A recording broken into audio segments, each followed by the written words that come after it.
Salam mehriban adamlar. Bu edek sanımızda AZT kampanyanın tədariqlərinin yeni biri Smart Saat'ı M5 isim funksiyonlarının genişleyini adayda bölkədəyim. Smart Saat'ı arkasında Europeski sertifikatın belliği. Smart Saat'ı açık görünüyor.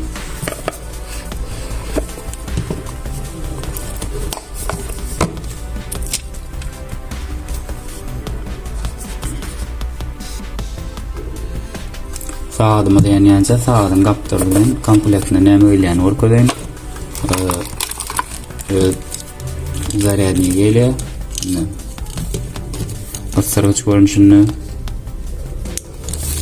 Ondan sonra instruksiyası. Sağada düşünmedikleriniz varsa instruksiyasını açıp okuyup biliyorlar.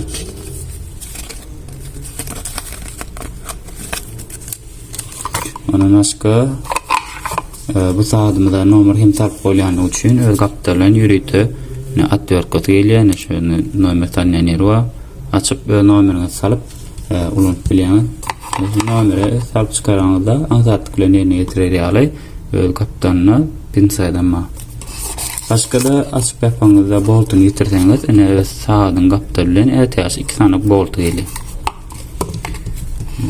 Saatlar aýryn bakma. Sağadın öyle ilk elin alanda gözüme düşen aday korpusu tegelek görünüşünü demir korpusta remeni rezini ve silikonu görünüştü. Arka plastik knopkaları demir.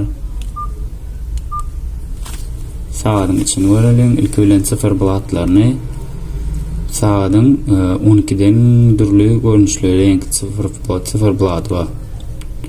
10 görünüşlü sıfır blad var. Özüňizde haýsy ýarasa, şunu saýlap goýup bilýän. Ýokardan aşağı çekende nastroykasy başka boltuzy, ýarkasyny bedelip gataldyp bolýar. Ekonomi energiýasy var.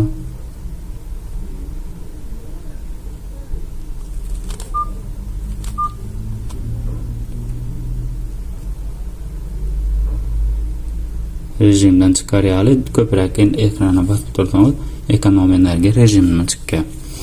Aşağıdan yukarı çeken yağdayımızda glavny menüsüne düşüyor. Glavny menüsüne de barınca bilen gözüme düşüyor. Zaravı. Saattan esas funksiyonlarının bir olup şu adamın neyse edemediğini yürü vuruşunu davleniyetini ölçüyor. Avtomatiski.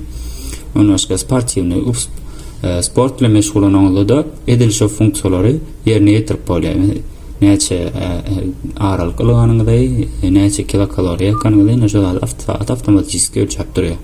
Onun başga kitapçasyny görkezýär. Sagady diňe bir tuzu bilen satmak. Nimetden şu ýürütü programmasy var. Programmasyny Play Market'ten ýürütü QR koduny gözleseň, ýürütü Smart Time Pro diýip programmasy var. Smart Time Pro diýen programmasynyň üstü bilen saatda çatyp bolýar.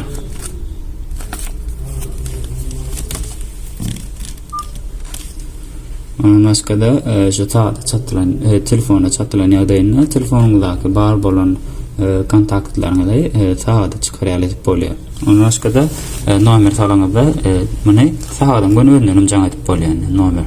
Aýlaňyz jaň gidýär.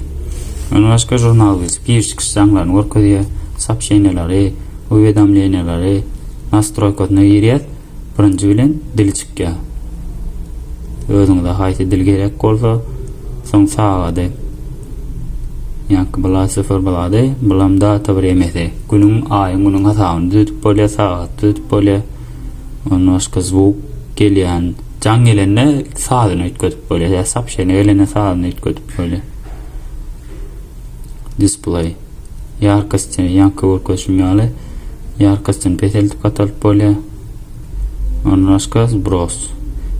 Saatda ütköden atlangyly nastroykasyny hemesini şu başta konuşunu geçirecek bolsaňyz zbrosa basýan saat etil başdaky parametrlerine gelýär. Ondan sonra Bluetooth arkaly telefona çatyp bolýar.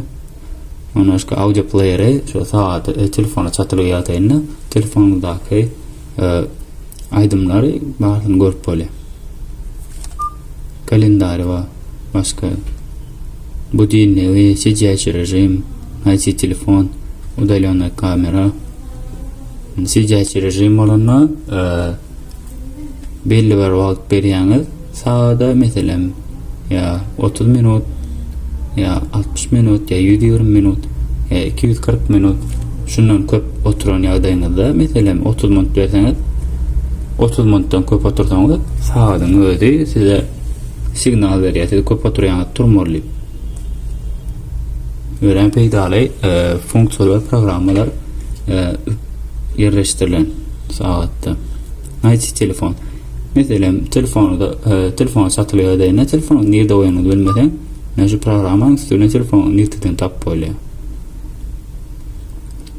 Ondan başga dawlenýän ölçüýe ýa-da ýerde näçe metre beýiklikde satan ölçüýe kompas we çemasy, özüňizde haýt çemasyny ýarasa alyp goýup bilýäňiz. Çemasynyň hem 8 görünüşi var. Pagodası var.